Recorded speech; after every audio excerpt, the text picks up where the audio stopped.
Yeah, I'm Aurora with She Living TV, and I'm with this beautiful elder sister who comes from the same land as our mentor and teacher, Ilarion Merkuliev, who actually got me to be here, and she spoke in her language, Gwich'in.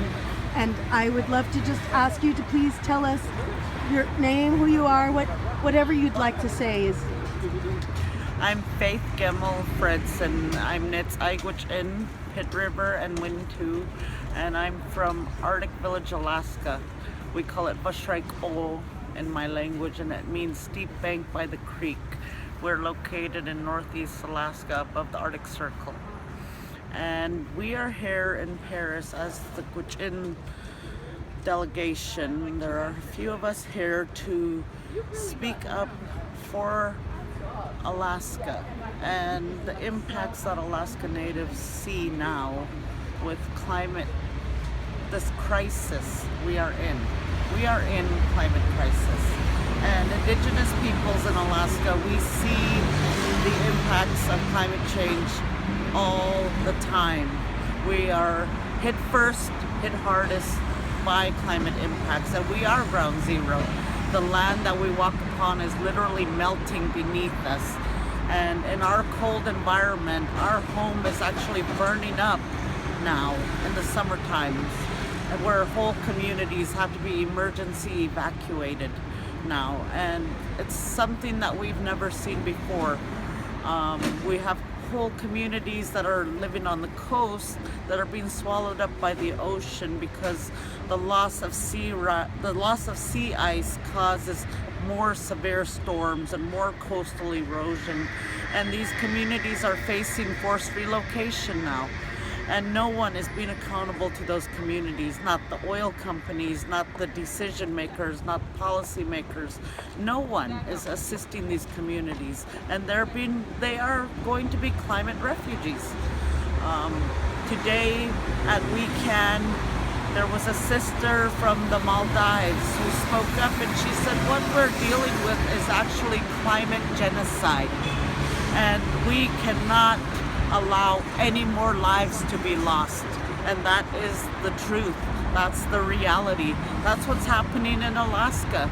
As the sea ice is melting and the ice on our rivers and waterways is melting, those are our traveling routes. We still hunt, we still fish, we still have a very direct and close relationship with the land. And as the ice melts, and we are losing our people when they go out to hunt. They don't come back because they have to cross the ice, and the ice doesn't hold them no more. These are things that we see, and it hurts. It hurts thinking that leaders of the world, they're not taking this decision. They're not seeing the severity and the seriousness of climate change. Because right now at the COP21, they've actually fought to strip the rights of Indigenous peoples out of the accord. And we are now forced to fight to put that back in, because they cannot come out of these negotiations without the rights of Indigenous peoples. Because we're the ones that are going to be the light for humanity. We have that knowledge to give on how to survive this crisis we're in. And we're trying to let leaders of the world know and raise consciousness of leaders of the world that we do not have the luxury of time anymore. They need to take concrete, real, effective action now. And part of that would be recognize the rights of Indigenous peoples, keep it in the ground, a moratorium on any new fossil fuel development with a phase out of fossil fuels and a just transition to clean, sustainable energy that actually honors Indigenous peoples, honors our communities, honors our way of life. That's what's needed now. No more false solutions such as red. And let's actually stand up for our children. This is about our children. my children, your children, our grandchildren.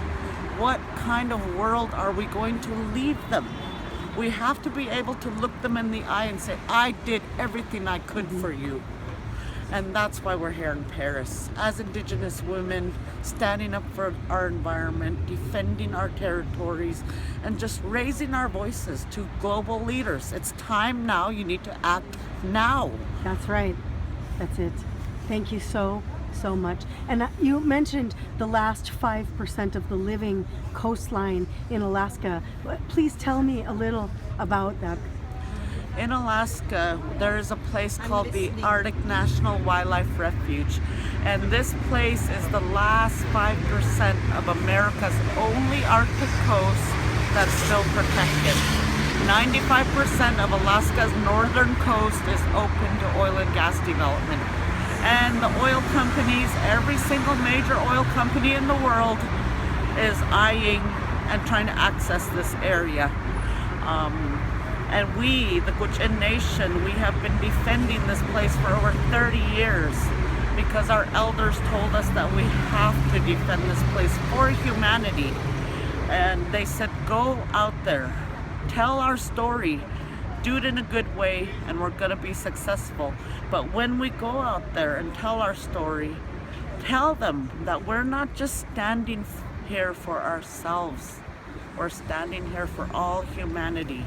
Because it is our belief that if that area is ever accessed, it begins a cycle of destruction.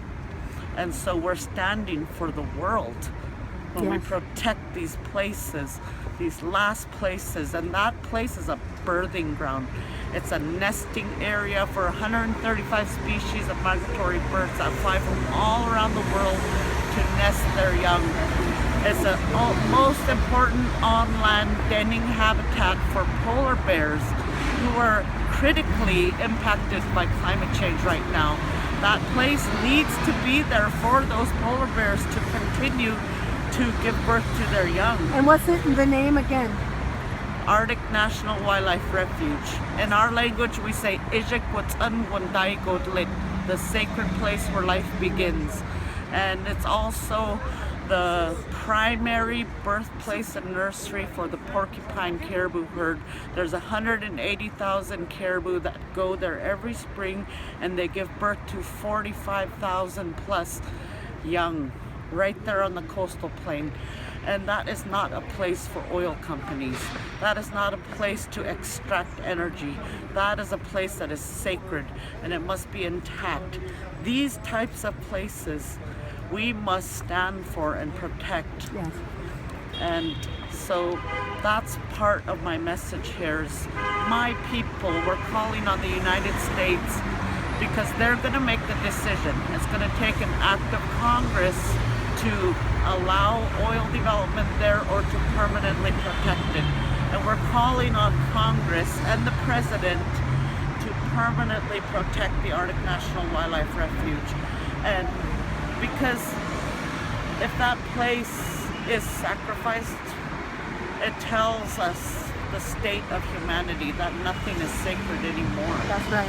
And so we're not going to give up. We're going to fight all the way until we see it protected because we have no choice.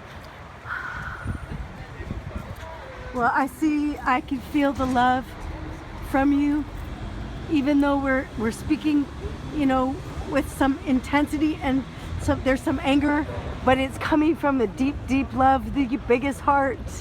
And thank you so much. Thank you. Thank you. Thank you. Thank you.